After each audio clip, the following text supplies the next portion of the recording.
आज मैं आपको वो हृदय विदारक कहानी सुनाने जा रहा हूं जिसका संबंध बीते हुए कल से ही नहीं है, बल्कि जो आपके वर्तमान और आने वाले कल के लिए भी एक चेतावनी है। ये कहानी है मालाबार के हजारों हिंदू पुरुषों और महिलाओं की, जिनकी चीतकारों के भाग्य में किताबों के पन्ने भी नहीं आए।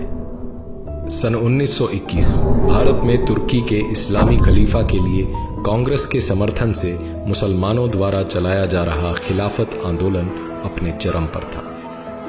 मुसलमान दुनिया भर में इस्लामिक सत्ता अर्थात खिलाफत स्थापित करने के सपने को साकार करने के लिए पूरी तरह तत्पर थे। जहां एक ओर खिलाफत सभाओं में काफिरों को खत्म करने के लिए जिहाद के नारे लग रहे थे, वहीं दूसरी ओर मोहनदास गांधी के नेतृत्व में कांग्रेस हिंदुओं से हिंदू मुस्लिम एकता के नारे लगवा रही थी।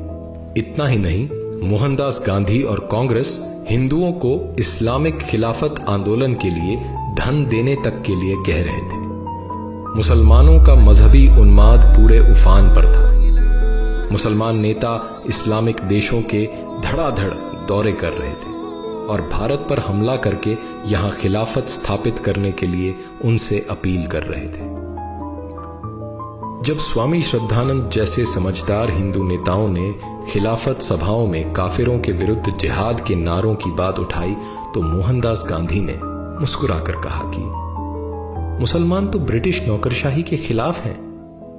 इस पर स्वामी श्रद्धानंद ने कहा, जब मुस्लिम मौलानाओं के मन में उल्टी भावनाएं आ गई हैं तो उन्हें इस हिंसा का इस्तेमाल हिंदुओं के विरुद्ध करने से कोई नहीं रोक सकेगा। स्वामी श्रद्धानंद की बात जल्द ही सत्य सिद्ध होती नजर आई। पंजाब से खिलाफत आंदोलन का एक प्रमुख सूत्रधार अल्लाह बख्श केरल के मालाबार में आया हुआ था। उसकी यात्रा में हिंदू मुसलमान एकता प्रदर्शन के लिए उसकी गाड़ी घोड़ों की जगह हिंदुओं से खिंचवाई गई और अल्लाह अकबर के नारे लगवाए गए। अगस्त 1920 में गांधी ने केरल का दौरा कर वहां खिलाफत कमेटियां स्थापित कराई। केरल के हिंदुओं से खिलाफत आंदोलन के लिए जबरदस्त तरीके से धन भी इकट्ठा करवाया गया। मक्का से पढ़ाई करके आने वाले कट्टर और जिहादी मानसिकता वाले अली मुस्लियार और उसके साथी वरियन कुन्नत कुंजहम्मद हाजी, सीती कोया तंगल, चेम्ब्रासरी तंगल काफी पहले से मालाबार में इस्लामिक राज्य स्थापित करने की तैयारी कर रहे थे। इसके लिए उन्होंने प्रथम विश्व युद्ध में अंग्रेजों की ओर से लड़े हुए और प्रशिक्षित पूर्व मुसलमान सैनिकों और युवा मुसलमानों को इकट्ठा किया तथा खिलाफत स्थापित करने के लिए एक खिलाफत आर्मी बनाई। ये खिलाफत आर्मी यूनिफॉर्म और हथियार से लैस थी। ये सभी मुसलमान कुरान पर हाथ रखकर कसम खाते थे कि खिलाफत स्थापित करने के लिए वे अपने प्राण तक दे देंगे।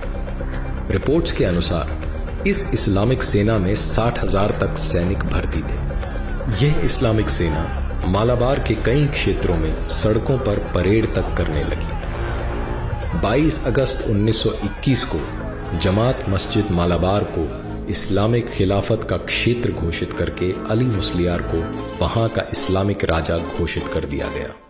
पूरे क्षेत्र को इस्लामिक शरिया क्षेत्र घोषित कर दिया गया।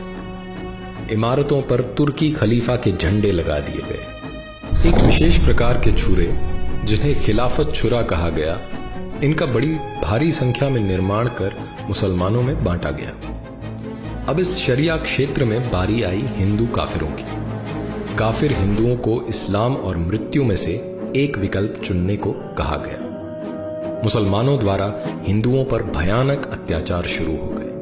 हजारों की संख्या में हिंदुओं का जबरन धर्म परिवर्तन करवाकर मुसलमान बना दिया गया। जिन हिंदुओं ने मुसलमान बनना स्वीकार नहीं किया, उन्हें मार दिया गया। उनके घरों को लूटा गया और आग लगा दी गई। हिंदुओं के क्षत विक्षत शवों से मालाबार के कुएं और सड़कें भरे पड़े थे।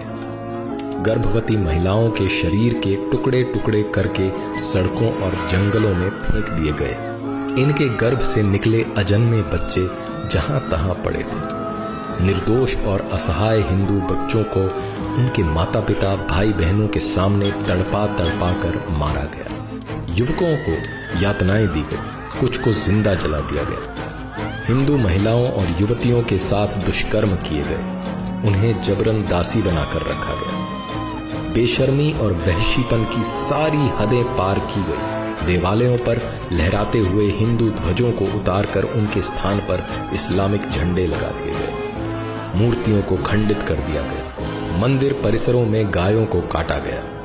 हजारों की संख्या में निर्वस्त्र भूखे प्यासे हिंदुओं को जंगलों में भागकर अपनी जान बचानी पड़ी।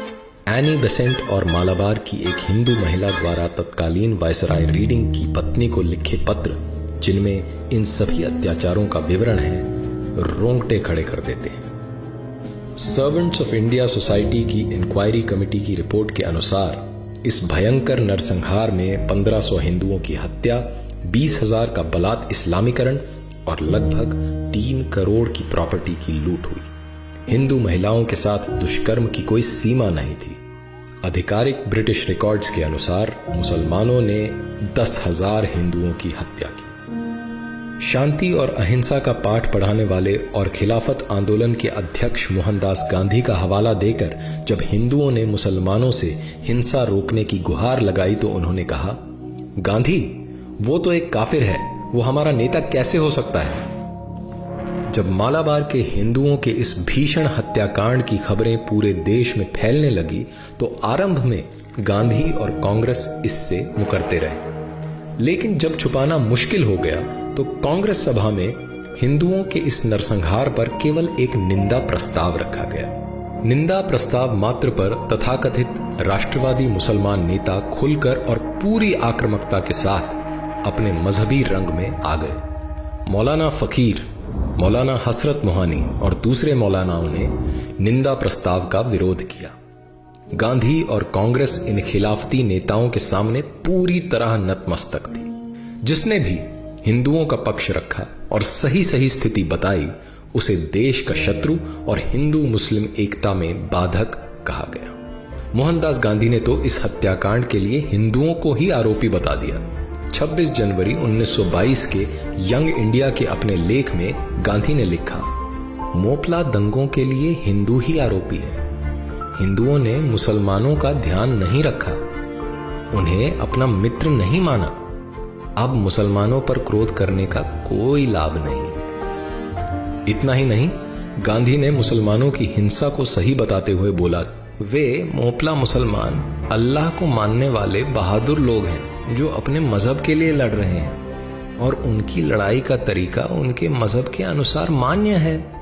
स्पष्टतः खिलाफती नेताओं का स्वराज्य से मतलब इस्लामिक खिलाफत स्थापित करना और एकता से मतलब सभी काफिरों का मुसलमान हो जाने से था। लगभग 5 महीने तक मालाबार के मल्लपुरम, मांजेरी, पांडिकोड और तिरूर जैसे क्षेत्रों में इस्लामिक राज कायम रहा और काफिर हिंदू और उनकी महिलाओं पर अकथनीय अत्याचार किए गए। क्योंकि मालाबार के मुसलमानों को मोपला मुसलमान भी कहा जाता है, इसलिए इस नरसंहार को मोपला हत्याकांड, मोपला दंगा इत्यादि नामों से भी जाना जाता है। वामपंथी और कांग्रेसी इतिहासकारों ने मुसलमानों द्वारा हिंदुओं के इस नरसंहार को गरीब किसानों द्वारा ब्रिटिश प्रशासन और अमीर जमींदारों के विरुद्ध विद्रोह में बदल दिया है। सत्ता द्वारा संरक्षित इन वामपंथी इतिहासकारों ने भारत के एक भाग में इस्लामिक क्षेत्र स्थापित करने और वहां काफिर हिंदुओं के नरसंहार को स्वराज्य स्थापित करने वाला स्वतंत्रता आंदोलन सिद्ध कर दिया है। लेकिन असली इतिहास तो उन हजारों हिंदुओं और महिलाओं के खून और चीत्कारों से लिखा है जो इस्लामिक क्रूरता और नेताओं की तुष्टीकरण की राजनीति की भेंट चढ़ गए।